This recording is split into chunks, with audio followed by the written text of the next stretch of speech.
तो आइए आप सभी का स्वागत है। आज के इस चर्चा में हम लोग बने रहें और इस जो हमारी आपकी मुलाकात है ये हमेशा अक्षुण्ण बना रहे। चर्चा भागवत की नहीं कर रहे हैं, हम अपनी कर रहे हैं। भागवत की चर्चा, भागवत एक सहारा है, भागवत समझने का ग्रंथ है, भागवत आनंद का विषय है, भागवत जन जन की कथा है। और जो बात है वो बड़ा ही आसान है। दुख है मनुष्य के जीवन में, और वो दुख तो तब होता है कि जब आदमी जिसके लिए करता है वहां से ठोकर मिलता है।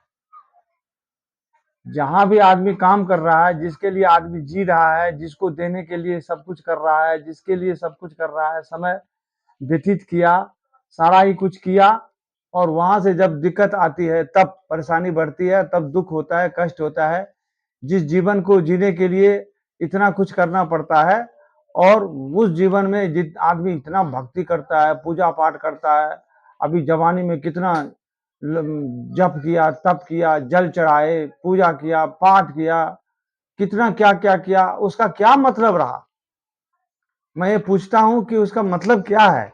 हमने जो इतना किया, जो 10-10 घंटे समय हमने बिताए मंदिरों में पाठ करने में, पूजा पाठ करने में, उसका परिणाम क्या था? धनहीनता थी, दुख था, हम कार्य करने से बचना चाहते थे, या हम एक विशेष ऐसी व्यवस्था में पड़े हुए थे जहां से हमको वो दुख ही दुख प्राप्त हो? तो मैं आपसे इस विषय में एक कमेंट चाहता हूं कि आपसे इस विषय में कुछ भी पूछना चाहते हैं कि आप क्या कह रहे हैं? जो हमने किया है उसका रिजल्ट यही था, दुख। कल हमारे पास चार्ज नहीं था, तो कल का वीडियो जो है बहुत मुश्किल से व्यवस्था की गई, क्योंकि ये निरंतर कार्य चल रहा है। तो चार्ज हुआ बहुत परेशानी से, रिचार्ज जो है, तो दोनों मोबाइल हमारा जो है एक ही साथ उसका चार्ज खत्म हो गया। तो कहीं से 1000 रुपया लिया, तो 300-300 रुपये का रिचार्ज होता है। वो रिचार्ज हो करके, और भी एक दो काम था उसको करके, तो फिर से आज मैं नया, तो आज का कल का वीडियो आज शायद दिया रिचार्ज, मतलब आप लोगों को दिया गया है, और आज का वीडियो जो है अब शाम तक जो है वो आपको मिल जाएगा। तो जो है उसको समझने का प्रयास किया जाए। कहते हैं, नारद जी पूछने लगे भक्ति से कि भक्ति महारानी तुम क्यों दुखी हो? हैं? और जिस भक्ति को द्रौपदी ने पाला, जिस जिसको जो कौरव के पापों से जिन्होंने रक्षा किया, और जिस कृष्ण को गोप की सुंदरियों ने पाला, वो कृष्ण कहीं गए नहीं है। स्व कृष्ण क्वापि नो गता, कृष्ण गए नहीं है। आप लोग क्या करते हो? भगवान को सामने नहीं पाते। वह कृष्ण, जो कृष्ण को सब लोग देखते हैं, सब लोग पूजा कर रहे हैं, सब लोग समझ रहे हैं, नाम ले रहे हैं, कीर्तन गा रहे हैं, वो कृष्ण कहीं नहीं गए। कहां तो हैं? कहां? स्वपदंगता, अपने पद पर गए। स्व मना अपना, अपदंग मन पद, पद मने क्या पद? कलेक्टर बन गए, कलेक्टर एसपी बन गए, डीएसपी बन गए, प्रधानमंत्री बन गए, राष्ट्रपति बन गए, क्या बने? किस पद पर गए हैं श्री कृष्ण? स्वपद पर गए हैं, अपने पद पर। और जब स्वपद पर गए, उसी समय वो क्या बोलते हैं, कलयुग आ गया। तद्दिनात कलिरा जाता, उसी दिन से कलयुग आ गया। भगवान गए अपने पद पे, कलयुग को कह के गए कि भैया मैं जा रहा हूं अपने पद पर, तुम आ जाना। तो अपने पद पर गए हैं, कहीं और नहीं गए, यह कहा जा रहा है। स कृष्ण पाप विनोगता, इसलिए भक्ति तुम जो है उस कृष्ण की प्राण प्रिया हो, प्राणों से भी ज्यादा प्यारी हो। यदि तुम्हें कोई नीच व्यक्ति भी बुलाए अर्थात तुम्हारी शरण ग्रहण करे तो भगवान उसके घर में नीच गृहस्वपी, नीच का घर क्या है? नीच कौन है?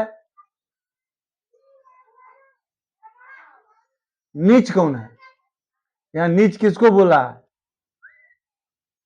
नीच क्या जाति पाति का नीचा, उम्र का नीचा, या धन से नीचा? हम तो समझते हैं कि एक अफसर जो है, एक नेता सबको तुच्छ समझता है, उसके बाद 2 नंबर में अफसर है, 3 नंबर में बनिया है, ये सब किसी को कुछ नहीं समझते। अफसर तो कुछ नहीं समझता, सबको कचरा समझता है, उसकी ट्रेनिंग ऐसी होती है।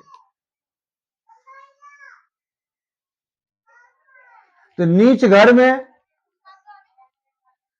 सब एक दूसरे को नीच बनाया हुआ है। जाति, जाति में भी एक दूसरे को नीचा समझते हैं। अरे नीच जातियों में भी एक दूसरे में नीच बने हुए, उच्च जातियों में भी एक दूसरे में नीच बने हुए, उच्च नीच बने हुए। क्या है ये आदमी को क्या? नीच का घर कौन होता है? नीच वह है जो अपने भीतर में भक्ति का अनुभव नहीं करता, जो अपने आत्मा में आनंद नहीं देख पाता है, वह नीच घर है। उसकी जो शरीर है, उसका जो यह सब कुछ अस्तित्व है, वो नीच है, नीचा है, क्योंकि ये है ही थोड़ी देर के लिए। इस शरीर में जो शक्ति है, ऊर्जा है, वो थोड़े दिन की है। इस बार तो जो कोरोना का जो इंजेक्शन पड़ा है, इससे सबके घुटने चले गए। हमारे घर में हम दोनों पति पत्नी का घुटना चला गया। 3 साल के बाद, 2 साल के बाद घुटने पर असर हुआ है। वो इंजेक्शन का जो कोरोना को ठीक करने के लिए लिया गया था, जो कोरोना आवे नहीं, और हम दोनों का तो हो ही गया, और हमारे कॉलोनी में भी बहुत सारे लोगों को घुटने का असर हो गया है। अभी उम्र से पहले ही घुटने बोल गए। तो जो शरीर की स्थिति है, उसमें संभलने का एक मौका तो मिलना चाहिए।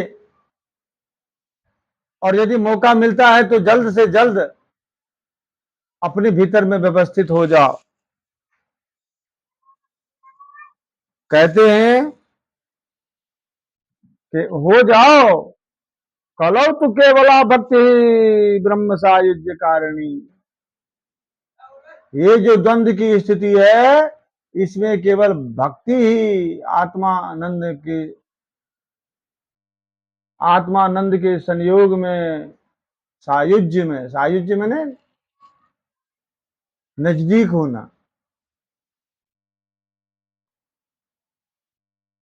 सायुज्य, वो लोगों ने तो मुक्ति का नाम दे रखा है, सायुज्य मुक्ति, सालोक की मुक्ति। उसका अर्थ नहीं समझते हैं। वो समझते हैं कि पता नहीं क्या, कुछ अलग से कोई विभाग होगा, वो लोग व्याख्या करके पता नहीं। सायुज्य माना लगना, अभी जुड़ना,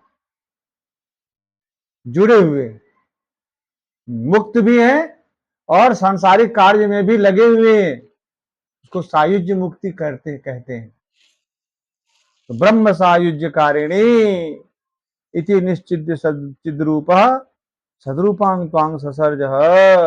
ऐसा करके भक्ति तुम्हारी सृष्टि हुई है कि तुम बस आत्मानंद में भी आनंद कराए दो लोगों को, और संसार की भी जो व्यवस्था है उसमें भी खूब बढ़िया खाना पीना, बढ़िया रूम मकान कमरे घोड़ा गाड़ी जहाज। हरे कृष्णा प्रभु जी, हरे कृष्णा प्रभु जी, इधर दे दो प्रभु जी, इधर ले दो प्रभु जी। ये सब करते रहो, आनंद लेते रहो, हो जाए ना हो जाए ना हो जाए। और तुम्हें कृष्ण वल्लभा के रूप में तुम्हारा स्थान प्राप्त है। जब तुमने एक बार हाथ जोड़ करके पूछा था भगवान को कि मैं क्या करूं प्रभु, तो भगवान ने कहा कि तुम मेरे भक्तों का पोषण करो। भगवान ने तुम्हें अंगीकृत किया और फिर तुम्हें काम दे दिया, भगवान प्रसन्न हो गए। तदा हरि प्रसन्नो अभूत, भगवान प्रसन्न हो गए और मुक्ति को तुम्हारी दासी बना करके और तुम्हें ज्ञान वैराग्य दो बेटे दे दिए कि जाओ भक्ति, तुम बैकुंठ का पोषण करो, बैकुंठ में जो है जो मेरा नाम ले, मेरी भक्ति करे, तुमको अपने पास बुलाए, अपने उसमें रखे, बुद्धि में व्यवस्थित करे, तो छाया रूपम त्वया कृतम, भक्त की रक्षा के लिए तुम्हें छाया बना दिया। इस प्रकार से भगवान ने भक्ति माता को नारद जी समझा रहे हैं कि ऐसा ऐसा हुआ। वो बड़ी दुखी थी। अब तुम समझो इस कथा को कि इसमें है क्या।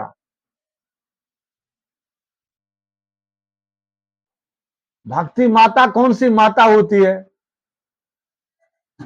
कोई औरत है, ज्ञान वैराग्य, कोई उसके बच्चे हैं, तुम्हारा इससे क्या संबंध? तुम्हारी माता है या हमारी है या उसकी है, तीसरे की, क्या है ये? और वो कब दुखी थी? हमको तो नहीं दिखता है कि दुनिया में इतने लोग हैं जिसकी भक्ति, भीतर की जो भक्ति है वो दुखी है।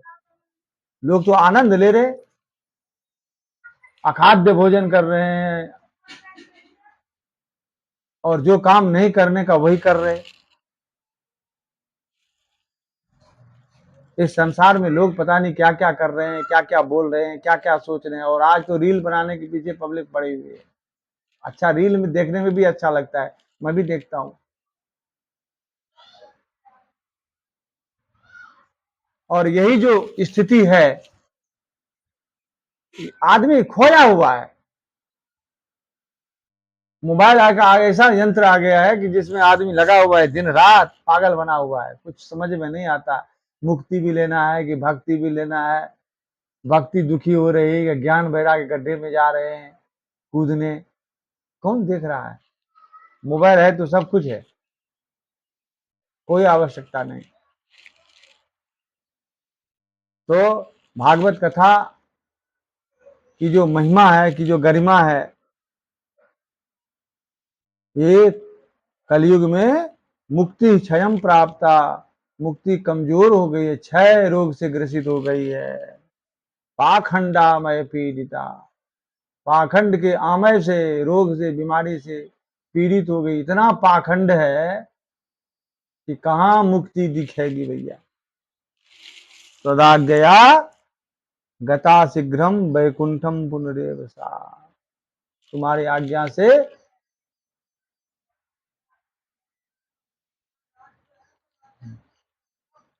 भगवान की आज्ञा से वो मुक्ति वैकुंठ को चली गई। पब्लिक ऐसे ही रह गई। भागवत कथा की जो बातें हैं वो बड़ा ही दिव्य है। मैं आप लोगों से चर्चा कर रहा हूं और यह जो क्या बोलते हैं ज्ञान की कथा है, यह बहुत ही दिव्य है। और जिसके चित्त में भक्ति का वास है, जो भगवत कथा में, भगवत चर्चा में आनंद लेते हैं, ऐसे लोग बहुत ही बिरले होते हैं। और इसमें जो आनंद मिलता है वो भी बहुत बिरला होता है।